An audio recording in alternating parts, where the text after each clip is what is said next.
स्वागत है आपका विज्ञान वृक्ष पर, जो बीएससी के स्टूडेंट्स और एस्पायरिंग स्कॉलर्स के लिए ज्ञान और सफलता का एक अनोखा साथी है। हाय एवरीवन, वेलकम टू विज्ञान वृक्ष। तो हम लोग गैसियस स्टेट का टॉपिक कर रहे थे, जिसमें हम क्या पढ़ रहे थे, आइडियल गैस और रियल गैस वाला चैप्टर कर रहे थे।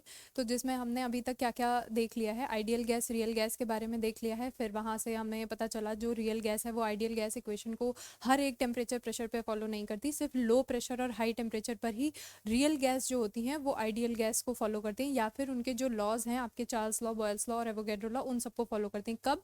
जब आपका प्रेशर लो होगा और टेम्परेचर आपका हाई होगा। ठीक है, फिर उसके बाद हमने क्या देखा था, कुछ करेक्शंस करने पड़े थे। किस चीज़ में करेक्शंस करने पड़े थे? जो आपकी आइडियल गैस इक्वेशन आई थी उसमें करेक्शन करने पड़े थे। क्यों करेक्शन करने पड़े थे और करेक्शन क्या क्या करने पड़े थे, ये सारा कुछ हमने पीछे वाली क्लास में देख लिया है। ठीक है, हमारे पास करेक्शन करने के बाद जो इक्वेशन बनी थी, जिसे हमने वेंडरवॉल इक्वेशन का नाम दिया था, ये जेडी वेंडरवॉल जो थे उन्होंने ही करेक्शन किया था प्रेशर में और वॉल्यूम में। इसी वजह से उसे क्या नाम दे दिया गया, प्रेशर वेंडरवॉल गैस इक्वेशन नाम मिल गया। ठीक है, तो किसमें प्रेशर किया गया था, किसमें चेंजेस किए गए थे, प्रेशर में चेंजेस किए गए थे और वॉल्यूम में चेंजेस किए गए थे। वॉल्यूम में क्या चेंजेस किया गया था, एन बी माइनस किया गया था टोटल वॉल्यूम में से, मतलब जो भी आपका वी आ रहा था। मैं लिख के बताती हूँ, जैसे अपने पास इक्वेशन आ रही थी P V equals to N R T आ रही थी। ठीक है, ये कौन सी इक्वेशन थी, ये आपके पास आइडियल गैस इक्वेशन थी। सही है इतनी चीज, आइडियल गैस इक्वेशन। ओके, फिर क्या हुआ, वेंडरवॉल आए, इन्होंने क्या किया, इन्होंने कहा कि इसमें कुछ करेक्शंस की नीड है, जिससे उन्होंने जब करेक्ट कर दिया तो उस इक्वेशन को क्या नाम मिल गया, वेंडरवॉल इक्वेशन। और वो आपके पास क्या थी, P plus A N square upon में V square into V minus N B equals to N R T. ठीक है ना, यहाँ तक हमने लास्ट क्लास में सीख लिया था कि अपने पास ये वेंडरवॉल इक्वेशन आ जाती है। ठीक है, ये ए और बी आपके क्या थे, वेंडरवॉल कांस्टेंट्स थे, और ये इक्वेशन क्या थी, वेंडरवॉल इक्वेशन थी। और ये ए और बी मैंने बता दिया था कि किस पे, नेचर ऑफ द गैसेस पे डिपेंड करते हैं। ठीक है, इनकी यूनिट्स भी हमने लास्ट क्लास में देख ली थी। आज हम क्या देखने वाले हैं कि इस जो वेंडरवॉल इक्वेशन है, इस पे टेम्परेचर का, प्रेशर का क्या फर्क पड़ता है। मतलब प्रेशर मैं लो करती हूँ, मॉडरेट करती हूँ, हाई करती हूँ या टेम्परेचर बढ़ाती हूँ, क्योंकि जो रियल गैस आपकी थी, मतलब जो आपकी आइडियल गैस इक्वेशन को फॉलो नहीं कर पा रही थी रियल गैस, सिर्फ पर्टिकुलर प्रेशर कौन सा था, प्रेशर लो था और टेम्परेचर हाई था, उसी टाइम पे फॉलो कर पा रही थी। ठीक है, फिर उसी के बाद आपकी ये वेंडरवॉल गैस इक्वेशन आई, जो कि ये थी, जिसमें क्या क्या करेक्शन किए गए थे, प्रेशर में करेक्शन किया गया था और वॉल्यूम में करेक्शन किया गया था।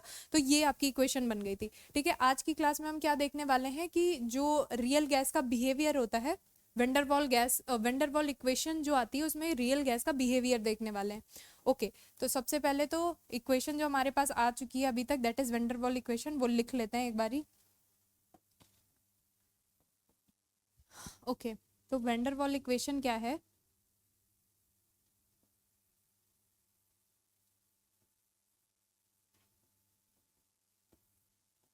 P plus A N square upon में V square bracket V minus N B equals to N R T. ये थी वेंडरवॉल इक्वेशन। कंडीशन हमने क्या लेते हुए चले हैं, एट लो प्रेशर। ठीक है, एट लो प्रेशर। अब क्या हो रहा होगा वहां पे देखना, अगर आपने क्या किया, प्रेशर डिक्रीज किया, तो वॉल्यूम तो इनके इसके इन्वर्सली होता है।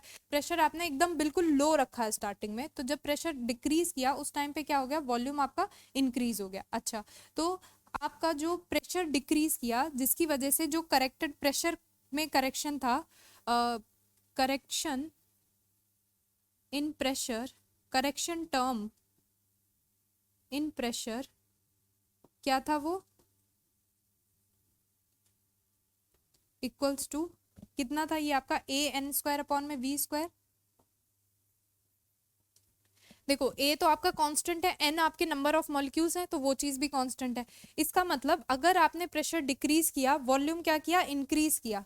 ठीक है, वॉल्यूम क्या किया, इंक्रीज किया। अगर वॉल्यूम बढ़ाया है तो उसकी वजह से ये जो आपका आया है ओवरऑल, ये क्या कर जाएगा, डिक्रीज कर जाएगा, क्योंकि डिनोमिनेटर की वैल्यू बढ़ी है, वॉल्यूम आपने इंक्रीज किया और वी स्क्वायर तो और इंक्रीज हो गया, तो ये ओवरऑल जो टर्म आया ये बहुत डिक्रीज कर गया। अगर ये डिक्रीज हो गया तो मैं इस वाले टर्म को, जो प्रेशर में करेक्शन आ रहा था, उसे मैं नेग्लेक्ट कर सकती हूँ। अच्छा, दूसरी चीज क्या है कि अगर आपने वॉल्यूम इंक्रीज कर दिया, आपने प्रेशर लो लिया है स्टार्टिंग में, जब आपने प्रेशर एकदम कम रखा है उस टाइम पे जो वॉल्यूम में इंक्रीमेंट हुआ होगा वो बहुत ज़्यादा हुआ होगा, जिसकी वजह से जो आपका ये करेक्टेड टर्म जो आ रहा था आपका किसमें, प्रेशर में, करेक्टेड टर्म सॉरी वॉल्यूम में, करेक्टेड टर्म इन वॉल्यूम जो कि क्या था, बी था, वो भी आप क्या कर सकते हो, नेग्लेक्ट कर सकते हो। आई होप इतना समझ में आया होगा। एक बार ही रिवाइज करते हैं क्या बोला मैंने। ये आपके पास वेंडरवॉल इक्वेशन थी, सही है। मैंने क्या किया कि स्टार्टिंग में लो प्रेशर लिया, अगर प्रेशर कम है, बहुत कम है, तो वॉल्यूम में इंक्रीमेंट बहुत ज्यादा हुआ होगा। प्रेशर कम है तो करेक्शन टर्म जो आ रहा था आपके पास प्रेशर का वो क्या था, ए एन स्क्वायर अपॉन में वी स्क्वायर। पी अगर आपने डिक्रीज किया तो वी क्या हुआ, इंक्रीज किया, यानी डिनोमिनेटर का टर्म बहुत ज्यादा इंक्रीज कर गया, तो ओवरऑल वैल्यू बहुत ज्यादा डिक्रीज कर गई। तो आप ये जो करेक्टेड टर्म प्रेशर में था उसे आप नेग्लेक्ट कर सकते हो, ठीक है। और वॉल्यूम आपका इतना ज्यादा इंक्रीज कर चुका है कि ये वाला टर्म भी आप नेग्लेक्ट कर सकते हो। इसका मतलब क्या हुआ, एट लो प्रेशर पे आपके दोनों कॉन्स्टेंट्स जो है, दोनों वेंडरवॉल कॉन्स्टेंट्स जो है that is A and B, दोनों नेग्लेक्ट हो जाएंगे। पढ़िए क्या लिखा है, at extremely low pressure V is very large, सही बात है, hence the correction term A upon में V square is very small. ये चीज मैंने बता दी, अगर आपने प्रेशर घटाया तो वी बहुत बढ़ गया, और अगर वी बढ़ा है तो वी स्क्वायर तो और ज्यादा हो जाएगा, तो ये ओवरऑल टर्म निग्लेक्ट हो सकता है क्योंकि वो वैल्यू बहुत छोटी है, ठीक है। Similarly the correction term b is also very small, कैसे, क्योंकि आपने वॉल्यूम बहुत बड़ा ले लिया, इसकी वजह से इस वाले टर्म को मैं नेग्लेक्ट कर सकती हूँ, जिसका मतलब क्या निकला कि ए और बी जो दोनों आपके वेंडरवॉल कांस्टेंट है वो दोनों नेग्लेक्ट हो सकते हैं। That is both the correction terms can be neglected, so that Van der Waals equation क्या हो गई, अगर मैं इसे दोनों टर्म को नेग्लेक्ट कर दूं तो यही इक्वेशन वेंडरवॉल ही आपकी क्या कन्वर्ट हो जाएगी, पीवी इक्वल्स टू एनआरटी में। That is at low pressure पे आपकी जो वेंडरवॉल इक्वेशन थी वो किस में कन्वर्ट हो गई, आइडियल गैस इक्वेशन में कन्वर्ट हो गई। इतनी चीज सही है, वहीं लिखा हुआ है, thus both the correction term can be neglected so that van der Waal equation reduces to PV equals to RT। ठीक है, यहाँ पे हमने क्या ले लिया है, 1 मोल के लिए अगर हम लेते हुए चलेंगे तो PV इक्वल्स टू RT आ जाएगा, वही चीज यहाँ पे लिखी हुई है, ठीक है। इतना समझ में आ गया, ओके आगे बढ़ते हैं। अभी प्रेशर कैसा था, एकदम लो था, अभी मैंने क्या कर दिया, प्रेशर थोड़ा सा मॉडरेट किया, इसका मतलब प्रेशर अभी क्या है, इक्वेशन तो पहले लिखना पड़ेगा ही, P plus A N square upon में V square, V minus N B equals to N R T. इतनी चीज सही है। अभी क्या बोल रहा है, मॉडरेट प्रेशर पे, एट मॉडरेट प्रेशर क्या हो जाएगा, अगर आपने मॉडरेट रखा है प्रेशर, मतलब प्रेशर आपने क्या किया, हल्का सा बढ़ाया, ठीक है, तो वॉल्यूम में क्या होगा, हल्का सा डिक्रीमेंट आएगा, ठीक है।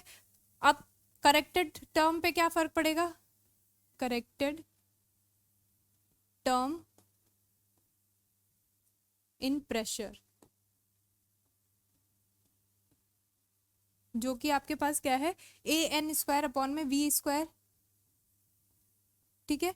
मैंने क्या बोला, प्रेशर बहुत हल्का सा बढ़ा है जिसकी वजह से वॉल्यूम क्या हुआ, हल्का सा डिक्रीज हुआ, तो यहाँ पे अगर वॉल्यूम डिक्रीज हुआ है तो वी स्क्वायर तो और ज्यादा डिक्रीज हो गया होगा, जिसकी वजह से ये वाला पूरा टर्म क्या हो जाएगा, इंक्रीज कर जाएगा, ठीक है। और अगर ये टर्म इंक्रीज कर गया तो अब मैं इसे नेग्लेक्ट नहीं कर सकती, ये वाला टर्म काउंट होगा, ठीक है। दूसरी चीज क्या है, आपका वॉल्यूम आपने कहा डिक्रीज किया है, प्रेशर आपने हल्का सा बढ़ाया तो वॉल्यूम हल्का सा डिक्रीज किया, पर अभी भी वॉल्यूम इतना सफिशियंट है कि आप उसे नेग्लेक्ट नहीं कर सकते। इसका मतलब करेक्टेड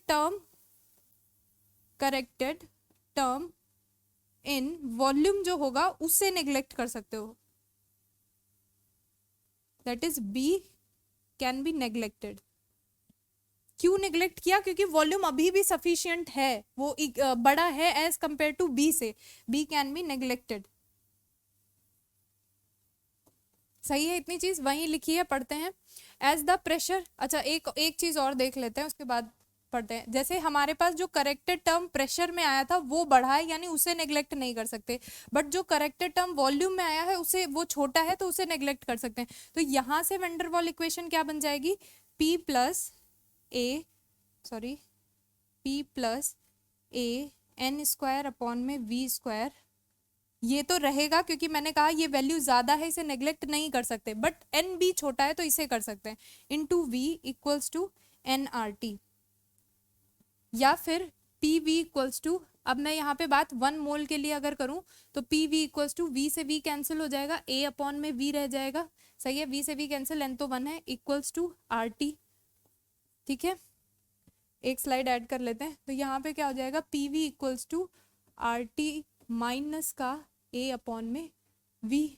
ठीक है, और अगर मैं दोनों साइड आर टी से डिवाइड कर दूं तो पी वी अपॉन में R T equals to R T upon में आर टी हो गया, और माइनस ए अपॉन में वी आर टी, ये टर्म क्या हो गया, जेड हो गया, equals to 1 minus a upon में वी आर टी। इसको कर लिया ब्रैकेट में, इतनी चीज सही है। ओके, अभी पढ़ते हैं क्या लिखा है। As the pressure is increased, हल्का सा प्रेशर बढ़ाया, मॉडरेट प्रेशर है, जैसे ही आपने प्रेशर बढ़ाया वॉल्यूम डिक्रीज होगा, and hence the factor A upon में वी स्क्वायर इंक्रीज हुआ। कैसे, अगर पी बढ़ाया तो वी डिक्रीज हुआ, तो वी स्क्वायर तो ज्यादा ही डिक्रीज हो गया, तो ये ओवरऑल टर्म क्या हो गया, इंक्रीज हो गया, मतलब ये टर्म मैं नेग्लेक्ट नहीं कर सकती। दूसरी चीज, ए अपॉन में वी स्क्वायर बढ़ गया, दूसरी चीज thus the factor A upon में वी स्क्वायर जो है नो लॉन्गर बी नेग्लेक्टेड, अब मैं इसे नेग्लेक्ट नहीं कर सकती। However, if the pressure is not too high, ठीक है, मतलब अभी प्रेशर इतना ज्यादा नहीं हुआ है, ठीक है, मॉडरेट प्रेशर है, उस मॉडरेट प्रेशर पर भी इसका कंट्रीब्यूशन रहेगा करेक्टेड टर्म का। V is still sufficiently large,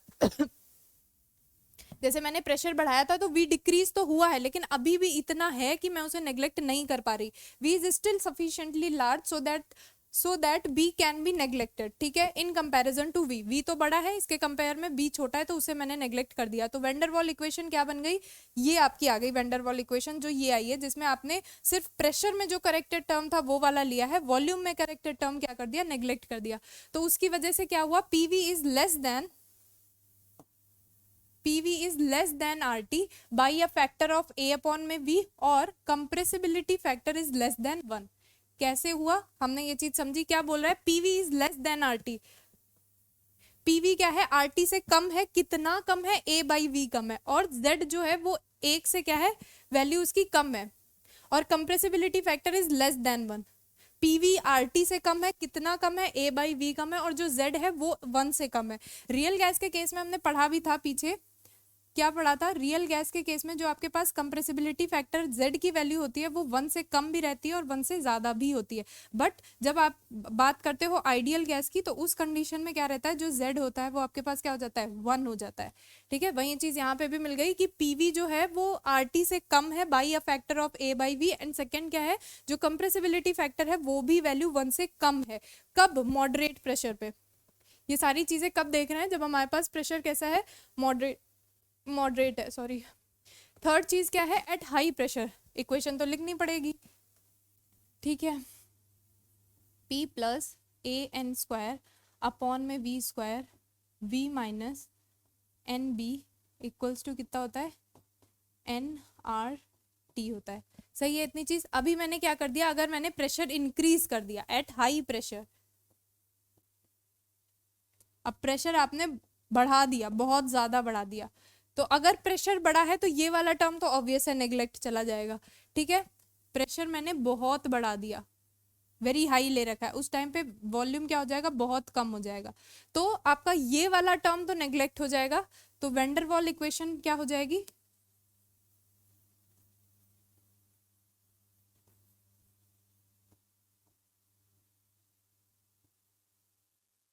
Van der Waals equation क्या हो जाएगी, जब प्रेशर आपने इंक्रीज कर दिया तो ये टर्म तो नेग्लेक्ट हो गया, P रह गया यहाँ पे, बट वॉल्यूम डिक्रीज हो गया, जिसकी वजह से ये वाला टर्म आप डिक्रीज नेग्लेक्ट नहीं कर सकते। That means V minus B रहेगा for 1 mole of gas, that is equals to RT।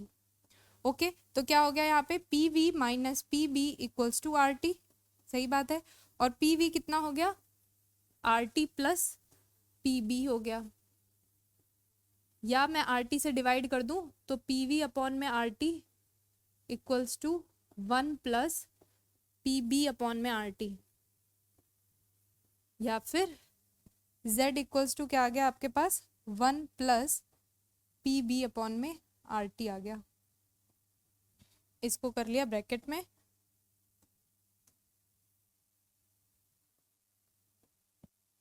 सही है इतनी चीज।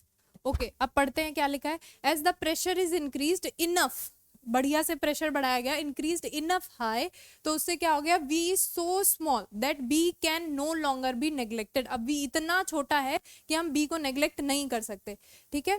फिर क्या किया, now under these condition the factor A upon में V square is quite large. क्यों? क्योंकि अगर आपने पी की वैल्यू क्या कर दी, बहुत ज्यादा बढ़ा दी, तो वॉल्यूम बहुत ज्यादा कम हो गया, तो वी स्क्वायर तो और ज्यादा कम हो गया, और आपने क्या किया, नेग्लेक्ट ही कर दिया। Now under these condition the factor A upon is quite large, उसे नेग्लेक्ट नहीं कर सकते, but since P is very high, okay हाँ देखो क्या कह रहा है, नाउ अंडर इन कंडीशंस में मैंने क्या किया है, प्रेशर बहुत ज्यादा बढ़ाया है, ठीक है, प्रेशर बहुत ज्यादा इंक्रीज कर दिया। तो अगर आपने प्रेशर इंक्रीज कर दिया, बहुत ज्यादा इंक्रीज किया, तो वॉल्यूम में डिक्रीमेंट हुआ है, बिल्कुल हुआ है। अगर वॉल्यूम में डिक्रीमेंट हुआ है तो ए अपॉन में वी स्क्वायर भी बहुत ज्यादा कम हुआ है, ठीक है। यही तो करेक्टेड टर्म आपके पास था, ए अपॉन में वी स्क्वायर भी डिक्रीज हुआ है, ए अपॉन में वी स्क्वायर इंक्रीज हुआ है क्योंकि वॉल्यूम में डिक्रीमेंट आया। फिर से देखो, जैसे मैंने कहा कि प्रेशर मैंने इंक्रीज कर दिया, तो जो करेक्टेड टर्म आपके पास आई थी ए एन स्क्वायर अपॉन में वी स्क्वायर, ठीक है, वॉल्यूम डिक्रीज होने की वजह से ये बहुत ज्यादा डिक्रीज हो गया, जिसकी वजह से ओवरऑल वैल्यू बहुत ज्यादा इंक्रीज कर गई। इंक्रीज तो की है बट प्रेशर भी आपका बहुत ज्यादा है, जिसकी वजह से ये भी ज्यादा है, ये भी ज्यादा है, बट प्रेशर इसके रिस्पेक्ट में बहुत ज्यादा है, तो मैं इसको नेग्लेक्ट कर सकती हूँ। वही चीज यहाँ पे लिखी है कि now under these condition the factor A upon में V square is quite large, but since P is very high, वो इतना ज्यादा है कि मैं ये करेक्टेड टर्म को नेग्लेक्ट कर सकती हूँ, दैट इज ए अपॉन में V square can be neglected in comparison to P. तो उससे क्या होगा, जो आपके पास पीवी आ रहा है, PV is greater then RT. देखिए पीवी जो है आपके पास आरटी से बड़ा है, क्योंकि इसमें पीबी टर्म ऐड हो रहा है, ठीक है, by a factor of PB, by a factor of PB. और कंप्रेसिबिलिटी फैक्टर क्या आ जाएगा, एक से बड़ा आ जाएगा, compressibility factor is greater than 1, ठीक है। यहां तक हमने चीजें समझ ली, ये हटा देते हैं, ओके ठीक है। नेक्स्ट मूव करते हैं। नेक्स्ट क्या है, अगर हाई टेम्परेचर कर दें, अभी तक हमने क्या क्या पढ़ लिया, प्रेशर लो पे देख लिया, मॉडरेट प्रेशर पे देख लिया, हाई प्रेशर पे देख लिया। फोर्थ चीज जो हम पढ़ने वाले हैं वो हमने क्या किया है, टेम्परेचर बढ़ा दिया है, ठीक है। तो टेम्परेचर बढ़ाएंगे तो मॉलिक्यूल्स की क्या हो जाएगी, काइनेटिक एनर्जी इंक्रीज कर जाएगी, मतलब वो उन जो वॉल्यूम ऑक्यूपाई कर रहे होंगे वो ज्यादा हो जाएगा। यानी अगर आपने टेम्परेचर इंक्रीज किया है तो उससे क्या हो गया, वॉल्यूम बहुत ज्यादा बढ़ गया, ठीक है। और अगर वॉल्यूम बढ़ गया तो करेक्टेड टर्म जो आपका प्रेशर में आया था वो क्या हो गया, ए अपॉन में वी स्क्वायर की वैल्यू क्या हो गई, बहुत ज्यादा डिक्रीज हो गई, क्योंकि अगर आपने वी बढ़ाया है तो ये ओवरऑल टर्म क्या हो जाएगा, कम हो जाएगा। तो ये क्या हो सकता है, नेग्लेक्टेड हो सकता है, ठीक है। और अगर आपने प्रेशर बढ़ाया है तो फिर बी वाला टर्म भी आप नेग्लेक्ट कर सकते हो, वही चीज लिखी है। तो आपकी वंडरवॉल इक्वेशन क्या हो जाएगी, P plus A N square upon में वी स्क्वायर लिखते हो ना, और ये टर्म मैंने क्या कर दिया, नेग्लेक्ट कर दिया, तो क्या बचा, सिर्फ पी बचा, और v माइनस बी भी आपका नेग्लेक्ट हो गया। इसका मतलब मैं सिंपली p इंटू वी लिख सकती हूँ, और इक्वल्स टू क्या हो जाएगा, आर टी हो जाएगा, ठीक है। मतलब अगर आपने टेम्परेचर बढ़ा दिया, हाई कर दिया, तो वंडरवॉल किस में कन्वर्ट हो गई, आइडियल में कन्वर्ट हो गई। यही चीज तो हम रियल गैस में देख भी रहे थे कि वो कितने लो प्रेशर पे और हाई टेम्परेचर पे आइडियल गैस इक्वेशन को फॉलो करती थी। At any given pressure if the temperature is sufficiently high, temperature मैंने क्या कर दिया, हाई कर दिया, तो इसकी वजह से क्या होगा, मॉलिक्यूल्स की काइनेटिक एनर्जी इंक्रीज होगी, जिसकी वजह से उनके द्वारा जो भी वॉल्यूम ऑक्यूपाई किया गया होगा वो बढ़ जाएगा, वॉल्यूम इंक्रीज कर जाएगा। तो उससे क्या होगा, जो आपका ए अपॉन में वी स्क्वायर वाला टर्म था वो क्या हो जाएगा, डिक्रीज हो जाएगा, नेग्लेक्ट हो सकता है। और अगर वी ज्यादा है तो बी को भी हम नेग्लेक्ट कर सकते हैं। तो आपकी इक्वेशन वंडरवॉल किस में रिड्यूस हो गई, up to PV equals to RT, that is ideal gas equation, okay. Next क्या है, exceptional behaviour of the hydrogen and helium. जो आप देखते हो कि उनका पॉजिटिव डेविएशन मिलता है, ठीक है ना। जब हमने कर्व पढ़ा था पीवी वर्सेस पी का, तो वहां पे हमने देखा था आनी तो स्ट्रेट लाइन चाहिए थी parallel to the X axis, that is pressure के, ठीक है। बट आती क्या है, कुछ गैसेस ऐसी थी जिनके लिए पहले नेगेटिव देन पॉजिटिव डेविएशन था, कुछ ऐसी थी जो कि हाइड्रोजन हीलियम थी। हीलियम का आपने सबसे पहले देखा था, कुछ ऐसा ग्राफ बनाया था ना ये आपने ग्राफ बनाया था हीलियम के लिए, ये था आपका हीलियम के लिए, और ये था आपके पास हाइड्रोजन के लिए। ये आप आइडियल गैस, ये मैंने थोड़ा ज़्यादा ही बड़े कर दिए, हाँ ऐसे कुछ था, सॉरी, हाँ ठीक है। और यहाँ पे आपका था, अगर ऐसा आता है तो फिर आइडियल गैस शो होता है। और ये कब का था, पीवी वर्सेस आप जब पी का ग्राफ बना रहे थे, सही है ना इतनी चीज़। ठीक है, तो हमने क्या देखा था, एक ऐसा ग्राफ मिलता था, कर्व स्ट्रेट लाइन, ये ये आपकी हीलियम के लिए आ रही थी और ये आपकी हाइड्रोजन के लिए आ रही थी, बाकी गैसेस में कुछ ऐसा सा था, ठीक है ना। ये कर्व हमने पीछे देखा था। तो यहाँ से हमने क्या सीखा कि जो हीलियम और जो हाइड्रोजन है वो पॉजिटिव डेविएशन शो कर रहे थे, सही बात है इतनी। तो वहीं हम पढ़ने वाले हैं इनका एक्सेप्शनल बिहेवियर क्यों आता है। बाकी गैसेस तो पहले नेगेटिव जाके फिर पॉजिटिव दिखा रही थी, इनका एक्सेप्शनल बिहेवियर का रीजन क्या है। तो देखते हैं, जो आपके पास हाइड्रोजन और हीलियम है ना, हाइड्रोजन और हीलियम है वो बहुत छोटे छोटे हैं, इनका मास क्या है, बहुत स्मॉल है, ठीक है, ये बहुत छोटे छोटे हैं, इनका मास क्या है, बहुत स्मॉल है, जिसकी वजह से क्या है, इनके बीच में जो फोर्स ऑफ अट्रैक्शन है ना, फोर्स ऑफ अट्रैक्शन है वो हम क्या कर सकते हैं, नेग्लिजिबल मान सकते हैं। क्यों मान सकते हैं, क्योंकि जो आप फोर्स ऑफ अट्रैक्शन पढ़ते हो वो डायरेक्टली प्रोपोर्शनल होता है ना उनके मास के। तो अगर उनका मास क्या है, छोटा है, बहुत कम है, जिसकी वजह से हम उनके फोर्स ऑफ अट्रैक्शन को क्या मान सकते हैं, नेग्लिजिबल मान सकते हैं, जिबल मान सकते हैं। और फोर्स ऑफ अट्रैक्शन को कौन सा वेंडरवॉल कांस्टेंट बताता है, ए बताता है, दैट इज ए भी आपका क्या हो जाएगा, नेग्लिजिबल हो जाएगा, ठीक है। ओके, अभी पढ़ते हैं क्या लिखा है। In case of hydrogen and helium their molecules have very small masses, वो जो मॉलिक्यूल्स हैं उनके स्मॉल मासेस हैं, बहुत छोटे छोटे हैं, जिसकी वजह से क्या होगा, ये अंडरलाइन कर लेते हैं। In case of hydrogen and helium their molecules have very small masses, ठीक है। बिकॉज ऑफ दैट जो इंटरमोलिकुलर फोर्स ऑफ अट्रैक्शन है वो क्या हो जाएगा, नेग्लिजिबल हो जाएगा। Attraction between them is extremely small, ठीक है, extremely small at even high pressure पे भी।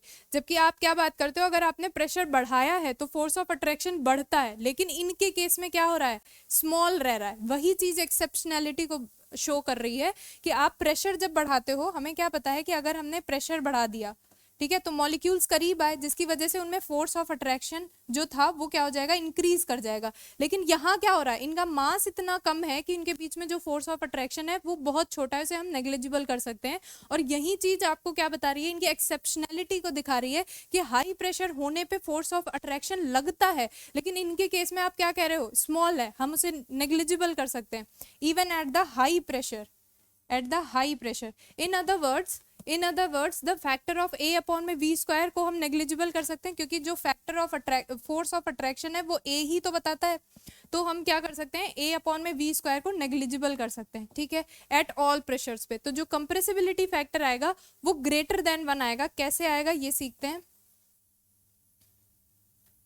यहाँ तक हमें क्या पता चल गया कि जो हमारे पास ए है मैं उसे नेग्लिजिबल कर सकती हूँ, नेग्लेक्ट कर सकती हूँ, दैट इज अभी वेंडरवॉल में सिर्फ पी रहेगा और ब्रैकेट में वी माइनस बी रहेगा, दैट इज आर टी रहेगा।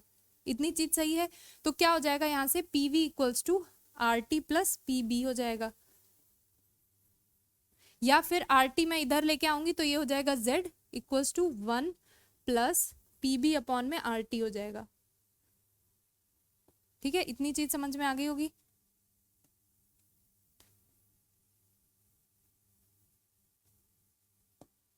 ठीक है, क्या बोला मैंने, दस कंप्रेसिबिलिटी फैक्टर क्या हो गया, इज ग्रेटर देन 1, ठीक है। कंप्रेसिबिलिटी फैक्टर 1 से ज्यादा हो गया, और कितना अमाउंट ज्यादा हो गया, पीबी अपॉन में आरटी अमाउंट ज्यादा हो गया। Because of that hydrogen and helium, अब क्योंकि जेड की वैल्यू ज्यादा हो गई है, मैंने बताया था कि ये चाहे आप पीवी का लेते हो या फिर जेड का लेते हो, तो जेड रियल गैस के लिए क्या क्या होती है, नेगेटिव होती है, नेगेटिव होती है और पॉजिटिव होती है। और अगर पॉजिटिव होती है तो उसका मतलब क्या है कि वो गैसेस पॉजिटिव डेविएशन शो करती हैं। वही चीज लिखिए, because of that hydrogen and helium show positive deviation, oh sorry इससे ही करते हैं ना underline, okay. Hydrogen and helium show positive deviation only which increase with increase in the value of P at constant temperature। वही चीज हम बात कर रहे थे, हाई प्रेशर पर भी इनके बीच में जो फोर्स ऑफ अट्रैक्शन है वो नेग्लिजिबल है, जबकि ऐसा देखने नहीं मिलता। अगर आपने प्रेशर बढ़ाया है तो उनके बीच में फोर्स ऑफ अट्रैक्शन लगेगा, और यही चीज इनकी एक्सेप्शनैलिटी को शो कर रही है। और क्या आ गया आपके पास, जो जेड की वैल्यू हो गई वो कितनी हो गई, 1 से बड़ी हो गई, ग्रेटर देन 1 आ गई, ठीक है। नेक्स्ट मूव करते हैं। लिमिटेशंस ऑफ वेंडरवॉल इक्वेशन क्या है, तो हमने अभी तक का ये तो देख लिया कि वेंडरवॉल इक्वेशन जो थी वो रियल गैस के बिहेवियर को शो करती थी, जिसमें हमने आइडियल गैस में कुछ करेक्शंस करके बनाई थी, ठीक है। पर ये गैस इसमें देखने मिला कि अगर आपने प्रेशर बहुत ज़्यादा कर दिया है या फिर आपने टेम्परेचर बहुत कम कर दिया है तो रियल गैस आइडियल गैस की तरह फिर भी बिहेव नहीं करेगी। कब? अगर आपने प्रेशर बहुत ज़्यादा बढ़ा दिया और टेम्परेचर बहुत ज़्यादा कम कर दिया। वही चीज़ इसमें लिखी है, पढ़ते हैं। Although van der Waal equation explains the behavior of real gases, सही बात है, van der Waal equation जो है वो रियल गैस के बिहेवियर को एक्सप्लेन तो करती है, then the ideal gas equation, but it fails, कहाँ पे फेल हुई? एट वेरी हाई प्रेशर और वेरी लो टेम्परेचर। मतलब अगर हमने प्रेशर बहुत ज़्यादा बढ़ा दिया और टेम्परेचर बहुत ज़्यादा कम कर दिया तो उस टाइम पे ये जो इक्वेशन आती है आपकी वेंडर वॉल इक्वेशन, वो रियल गैस के बिहेवियर को नहीं शो कर पा रही। रीज़न क्या है इसका? डेविएशन इज दैट, अब देखो रीजन समझते हैं। क्या थी अपने पास equation? P plus A N square upon में वी स्क्वायर, सही बात है, और इधर क्या था? V माइनस एन बी था, इक्वल्स टू क्या था? NRT था। क्या इतनी चीज सही है? ओके। अभी मैंने क्या किया? High, at very high pressure, अगर मैंने प्रेशर बहुत ज्यादा इंक्रीज कर दिया, प्रेशर क्या किया? बहुत ज्यादा इंक्रीज कर दिया, तो उससे होगा क्या? जो ये वाला टर्म आपका था, अगर प्रेशर बहुत ज्यादा है तो जो corrected term in the pressure है वो तो नेग्लेक्ट हो सकता है, ये चीज तो क्या हो सकती है? नेग्लेक्ट हो सकती है, ठीक है, ये चीज तो नेग्लेक्ट हो सकती है। लेकिन जैसे ही आप प्रेशर बढ़ाते हो तो उस टाइम पे क्या होता है? वॉल्यूम डिक्रीज हो जाता है, ठीक है। तो हम ये वाले टर्म को नेग्लेक्ट नहीं कर सकते।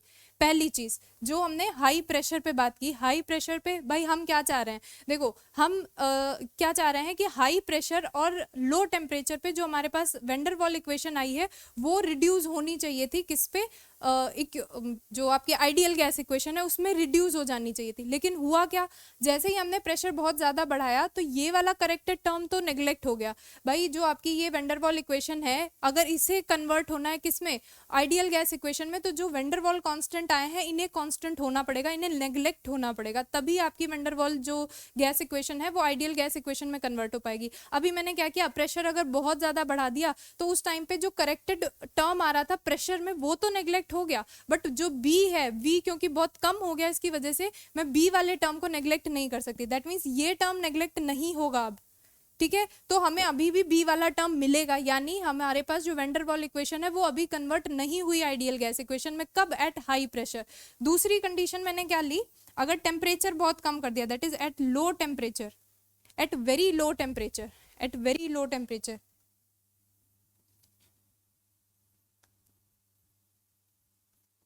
अगर मैंने टेम्परेचर बहुत कम कर दिया तो उसकी वजह से क्या हो गए? मॉलिक्यूल्स पास पास आ जाएंगे, जिसकी वजह से मतलब इनकी काइनेटिक एनर्जी डिक्रीज करेगी और molecules come closer, molecules come closer, ठीक है। मॉलिक्यूल्स पास पास आए तो उनके बीच में क्या होगा? फोर्स ऑफ अट्रैक्शन लगेगा, फोर्स ऑफ अट्रैक्शन लगेगा, जिसका मतलब ए डोमिनेट करेगा, और ए अगर डोमिनेट कर रहा है इसका मतलब मैं इसे नेग्लेक्ट नहीं कर सकती, मतलब अभी भी ए वाला टर्म इसमें रह रहा है, ठीक है। फिर से बात करते हैं, मैंने क्या कहा कि जो आपके पास इसकी लिमिटेशंस क्या थी किसकी? वेंडर वॉल गैस की। तो वेंडर वॉल गैस क्या बता रही है? P plus A N square upon V square, V minus N B equals to NRT बता रही है। अगर आप 1 मोल के लिए ले लोगे तो P प्लस ए अपॉन में V square, V minus B equals to RT आ जाएगा, ठीक है। अगर मुझे इस वेंडर वॉल गैस को आइडियल गैस में कन्वर्ट करना है तो जो भी आपके पास वेंडर वॉल कॉन्स्टेंट आए हैं उन्हें निगलेक्ट होना पड़ेगा, तभी आपकी वेंडर वॉल कन्वर्ट हो पाएगी किसमें? आइडियल गैस इक्वेशन में, ठीक है। तो ये चीज लो प्रेशर और हाई टेम्परेचर पर तो वैलिड थी, ठीक है। हमने लो प्रेशर पर भी देख लिया, मॉडरेट पर भी देख लिया, बट हाई प्रेशर और वेरी लो टेम्परेचर पे ये चीज मतलब वेंडर वॉल इक्वेशन अभी भी आइडियल गैस में नहीं कन्वर्ट हो पा रही। क्यों नहीं कन्वर्ट हो पा रही? क्योंकि वो जो कॉन्स्टेंट्स हैं वो नेग्लेक्ट नहीं हो रहे। पहली कंडीशन जो मैंने ली that is very high pressure, अगर मैंने प्रेशर बहुत ज़्यादा बढ़ा दिया तो वॉल्यूम बहुत ज़्यादा कम हो गया, जिसकी वजह से ए अपॉन में वी स्क्वायर वाला टर्म तो नेग्लेक्ट हो गया, बट वॉल्यूम इतना कम हो चुका है जिसकी वजह से मैं बी वाले टर्म को नेग्लेक्ट नहीं कर सकती। मतलब अगर आपका प्रेशर हाई है तो बी वाला टर्म आपको वेंडर वॉल इक्वेशन में मिलेगा, that means vendor wall equation convert नहीं हुई आइडियल गैस इक्वेशन में। दूसरा क्या किया? जब टेम्परेचर बहुत ज़्यादा कम कर दिया, वेरी लो टेम्परेचर कर दिया, तो उस टाइम पे काइनेटिक एनर्जी उनकी कम हुई, मॉलिक्यूल्स पास पास आए, बीच में उनके बीच में फोर्स ऑफ अट्रैक्शन लगा जो कि बताता है A factor. A factor force of attraction को बताता है। इसका मतलब अगर फोर्स ऑफ अट्रैक्शन ज्यादा है तो आप ए को भी नेग्लेक्ट नहीं कर सकते। इसका मतलब वेरी लो टेम्परेचर पे ये वाले टर्म को आप नेग्लेक्ट नहीं कर सकते। यानी अगर आपने प्रेशर बढ़ाया है और टेम्परेचर बहुत कम किया है तो इन दोनों केसेस में आपके वैंडरवाल कांस्टेंट, कोई एक वैंडरवाल कांस्टेंट तब भी रह रहा है, जिसकी वजह से वैंडरवाल इक्वेशन आपकी आइडियल गैस में कन्वर्ट नहीं हो पा रही। ठीक है, तो यही चीज इसकी लिमिटेशंस थी। पढ़ लेते हैं एक बार। Reason for this deviation is that value of A and B do not remain constant. Reason क्या है कि ए और बी की वैल्यू कांस्टेंट नहीं हो रही at all temperature and pressure पे। Evidently with increase of pressure, अगर आपने प्रेशर बढ़ाया तो उस टाइम पे क्या हो रहा है, वैल्यू ऑफ बी डिक्रीज हो रही है। सही बात है। Similarly with decrease of temperature, अगर आपने टेम्परेचर घटाया है तो ए वैल्यू डोमिनेट कर रही है, ए वैल्यू इंक्रीज कर रही है। That is decrease of temperature क्या करा रहा है, इंटरमॉलिक्यूलर फोर्स ऑफ अट्रैक्शन को बता रहा है, हेंस ए इंक्रीजेस, जिसकी वजह से आपकी जो वैंडरवाल गैस इक्वेशन है वो आइडियल गैस में कन्वर्ट नहीं हो पा रही।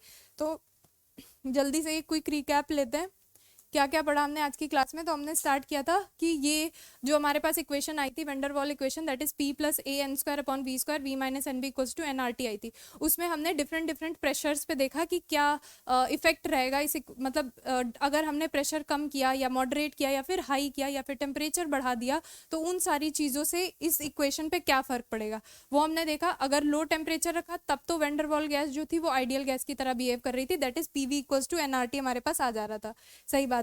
दूसरी चीज, जब मैंने मॉडरेट किया प्रेशर को, तो प्रेशर मॉडरेट किया मतलब प्रेशर थोड़ा सा बढ़ाया, उस टाइम पे वॉल्यूम क्या हो गया, डिक्रीज हो गया। प्रेशर आपने बढ़ाया, वॉल्यूम डिक्रीज करा, वॉल्यूम डिक्रीज होने से जो करेक्टेड टर्म प्रेशर में आया था वो वैल्यू क्या हो गई, इंक्रीज हो गई। यानी अभी ये कंट्रीब्यूट कर रहा है, आप इसे नेग्लेक्ट नहीं कर सकते। बट वॉल्यूम आपका क्या हुआ है, डिक्रीज हुआ है, लेकिन इतना डिक्रीज अभी भी नहीं हुआ कि आप उसको नेग्लेक्ट कर दो। इसका मतलब क्या है, जब मैंने ये पूरी चीज सॉल्व की तो जो PV आया है आपके पास वो क्या है, RT, PV की वैल्यू RT से कम है और जो compressibility factor that is Z निकालते हो आप वो भी 1 से कम आई। और हमने ये चीज देखी भी है कि Z की वैल्यू रियल गैस के लिए या तो 1 से कम भी हो सकती है और 1 से ज्यादा भी हो सकती है। ओके, तीसरी चीज हमने क्या पढ़ी, अगर हमने प्रेशर को बहुत ज़्यादा बढ़ा दिया, तो प्रेशर को बहुत ज़्यादा बढ़ा दिया उस टाइम पर भी आपने जो ए वाला टर्म था, दैट इज जो करेक्टेड टर्म इन प्रेशर आ रहा था वो तो नेग्लेक्ट हो गया, बट वॉल्यूम में करेक्टेड टर्म नेग्लेक्ट नहीं हुआ, वो अभी भी है, जिसकी वजह से आपके पास जो कंप्रेसिबिलिटी फैक्टर है उसकी वैल्यू 1 से बढ़ गई, PV भी RT से बड़ा हो गया। उसके बाद क्या देखा, टेम्परेचर अगर मैंने बहुत ज़्यादा बढ़ा दिया तो टेम्परेचर बढ़ाया, काइनेटिक एनर्जी बढ़ी, मॉलिक्यूल्स की एनर्जी अगर बढ़ गई तो वो मूव करना स्टार्ट हो गए, ज़्यादा वॉल्यूम ऑक्यूपाई कर लिया। अगर वॉल्यूम इंक्रीज किया तो इसकी वजह से क्या होगा, आपका जो करेक्टेड टर्म इन प्रेशर में आया था वो तो डिक्रीज हो जाएगा, बट वो भी डिक्रीज हो जाएगा, और वॉल्यूम क्योंकि इंक्रीज किया है इसकी वजह से आपका जो वॉल्यूम में करेक्टेड टर्म था वो भी नेग्लेक्ट हो गया। यानी PV = nRT आ गया, कब, एट हाई टेम्परेचर पे। यही चीज हम रियल गैस में देख भी रहे थे कि वो लो प्रेशर और हाई टेम्परेचर पे आइडियल गैस की तरह बिहेवियर शो करती हैं। लास्ट हमने क्या देखा कि हाइड्रोजन और हीलियम का एक्सेप्शनल बिहेवियर देखा। एक्सेप्शनल कैसे था, क्योंकि इनके मास बहुत छोटे छोटे होते हैं, जिसकी वजह से इनके बीच में जो फोर्स ऑफ अट्रैक्शन लगता है वो नेग्लिजिबल हो जाता है। और फोर्स ऑफ अट्रैक्शन को कौन बताता है, ए फैक्टर बताता है। यानी ए फैक्टर क्या हो गया आपके पास, एकदम नेग्लेक्ट हो गया।